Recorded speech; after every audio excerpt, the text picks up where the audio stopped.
নমস্কার বন্ধুরা, ঘরোয়া পাকশালার একটা নতুন পর্বে আপনাদের অনেক স্বাগত জানাই। আজকে হাজির হয়েছি আমাদের সবার একটা অত্যন্ত পরিচিত আর প্রিয় রেসিপি নিয়ে। আমার আজকের রেসিপি চিলি চিকেন। আসুন তাহলে দেখে নিই ঝটপট কীভাবে বাড়িতে বানিয়ে ফেলা যায় চিলি চিকেন। চিলি চিকেন বানানোর জন্য আমি এরকম মিডিয়াম সাইজের বোনলেস চিকেন নিয়ে নিয়েছি, যেরকম ভালো করে ধুয়ে পরিষ্কার করিয়ে আমি কিন্তু জল ঝরিয়ে নিয়েছি। এবার ম্যারিনেট করব। দিয়ে দেবো 1 চামচ আদা রসুন বাটা, আন্দাজ মতো নুন, দেব কাশ্মীরি মির্চ পাউডার, দিয়ে দেব গোলমরিচের গুঁড়ো, দেব 2 টেবিল চামচ কর্নফ্লাওয়ার আর 2 টেবিল চামচ ময়দা আর একটা ডিম। এবার এই সমস্ত উপকরণগুলোকে আমি খুব ভালো করে মেখে 2 ঘন্টার জন্য একদম ফ্রিজের বাইরে নর্মাল টেম্পারেচারে ম্যারিনেশনের জন্য রেখে দেব। চিলি চিকেন একটা এমন রেসিপি যেটা বেশিরভাগ মানুষই পছন্দ করেন। সবসময় রেস্টুরেন্ট থেকে কিনে খাওয়া সম্ভব হয় না, কিন্তু এইভাবে বাড়িতে বানালে খুব ঝটপট তৈরি হয়ে যাবে চিলি চিকেন। ব্যাস, আমার এটা মাখা হয়ে গেছে। এবার এটা 2 ঘন্টার জন্য আমি রেস্টে রাখবো। 2 ঘন্টা পরে আমি কড়াইতে সাদা তেল একটু ভালো করে গরম করে নিয়ে এবারে এক এক করে ওই ম্যারিনেটেড চিকেন পিসেসগুলো দিয়ে আমি ভেজে নেব। ভাজাটা ডিপ ফ্রাই হবে, সেই জন্য তেলটা একটু বেশি ব্যবহার করব। আমি এখানে বেশ কয়েকটা পিস একসাথে করে ভেজে নেব। আপনারা আপনাদের সুবিধে মতন কম বেশি করে ভেজে নেবেন। ফ্লেমটা থাকবে মিডিয়াম টু লো, আর উল্টে পাল্টে এইভাবে কিন্তু আমি এটা ব্রাউন হওয়া পর্যন্ত ভেজে নেব। খেয়াল রাখতে হবে ফ্লেম যেন হাই না হয়ে যায়, তাহলে পুড়ে যাবে, অথচ চিকেনটা ভালো করে সেদ্ধ হবে না। ব্যাস, আমার এগুলো ফ্রাই করা হয়ে গেছে। এবার আমি কড়াই থেকে তুলে নেব, আর বাকি ম্যারিনেটেড পিসগুলোও কিন্তু আমি একইভাবে ওই তেলে ভেজে নেব। অনেকেই ভাবেন যে চিলি চিকেন হয়তো বাড়িতে বানানো খুবই সময় সাপেক্ষ আর ঝঞ্ঝাটের, কিন্তু একেবারেই নয়। চিলি চিকেন এমন একটা রেসিপি যা খুব কম উপকরণেই তৈরি হয়ে যায়।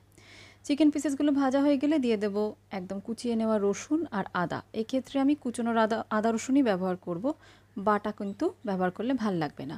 একটু ভেজে নিয়ে দিয়ে দেবো 2টো মিডিয়াম সাইজের পেঁয়াজ, যেটা আমি এরকম বড় করে কেটে নিয়েছি, আর দেব একটা মিডিয়াম সাইজের ক্যাপসিকাম। আমার কাছে হলুদ বা লাল ক্যাপসিকাম অর্থাৎ যেটা বেল পেপার সেটা ছিল না, তাই আমি এখানে শুধুমাত্র সবুজ ক্যাপসিকামই ব্যবহার করেছি। দিয়ে দেব সামান্য নুন, যাতে পেঁয়াজ আর ক্যাপসিকামটা ভাজার সাথে সাথে সেদ্ধ হয়ে যায়। আপনারা চাইলে কিন্তু বেল পেপারও এখানে ইউজ করতে পারেন, সেক্ষেত্রে কালারটা আরও ভালো লাগে। আমি লাল ক্যাপসিকাম নেই বলে এখানে কালারের জন্য একটু টমেটো কুচি ইউজ করলাম। দিয়ে দেবো চিলি ফ্লেক্স, এটা অবশ্যই অপশনাল, বাড়িতে বাচ্চারা যদি খায় তাহলে অ্যাভয়েড করে যাবেন। দিয়ে দিলাম কিছুটা চপড গ্রিন চিলি, এতে ঝালটাও বাড়াবে আর খেতেও ভালো লাগবে। দিয়ে দেব আন্দাজ মতন টমেটো কেচাপ, দেব গ্রিন চিলি সস আর সয়া সস। এই তিনটেই কিন্তু চিলি চিকেনের মেন ইনগ্রেডিয়েন্টস বলতে গেলে। রেস্টুরেন্টে হয়তো চিলি চিকেনের ক্ষেত্রে কাঁচা লঙ্কাটা ব্যবহার করা হয় না, চিলি ফ্লেক্স দিয়েই পুরোটা তৈরি করা হয়।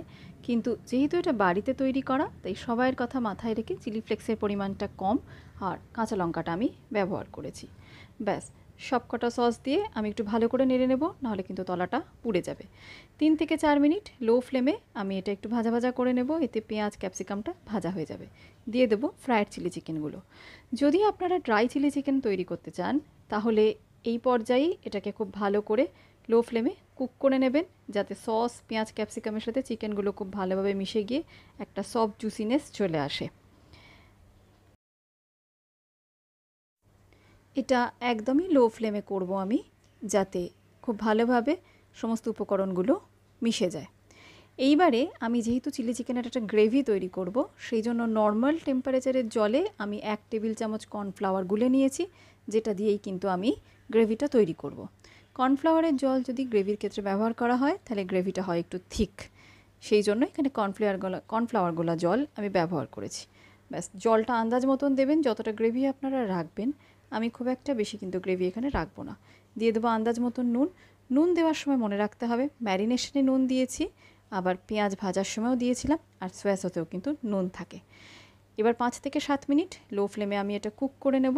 দেখুন বন্ধুরা, খুব সুন্দরভাবে চিলি চিকেনের মধ্যে কিন্তু একদম গ্রেভিটা ঢুকে গেছে, একটা বেশ মাখা মাখা খুব সুন্দর কিন্তু টেক্সচার চলে এসেছে, অলমোস্ট রেডি হয়ে গেছে। এবার আমি গ্যাসটা বন্ধ করে দেবো, ওপর থেকে ছড়িয়ে দেবো পেঁয়াজ পাতা। এটা অবশ্যই অপশনাল, যদিও দিলে কিন্তু খুব ভালো লাগে, কিন্তু সবসময় বাজারে পাওয়া যায় না, তাই আপনারা আপনাদের ইচ্ছে মতন এটা ব্যবহার করবেন। রেডি হয়ে গেল আমার রেস্টুরেন্ট স্টাইল একদম ঘরোয়া চিলি চিকেন। সার্ভ করুন নান, রুটি, ফ্রাইড রাইস যে কোনো কিছুর সাথে। বাচ্চা থেকে বড় সবাই একদম চেটেপুটে খেয়ে নেবে। বাড়িতে অবশ্যই রেসিপিটা ট্রাই করবেন। কেমন লাগলো আমাকে কিন্তু কমেন্ট বক্সে জানাবেন। ভালো লাগলে লাইক করবেন, শেয়ার করবেন, আর প্লিজ সাবস্ক্রাইব করে আমার পাশে থাকবেন। ভালো থাকবেন। ফিরে আসবো নতুন রেসিপি নিয়ে নতুন ভিডিওতে। ধন্যবাদ।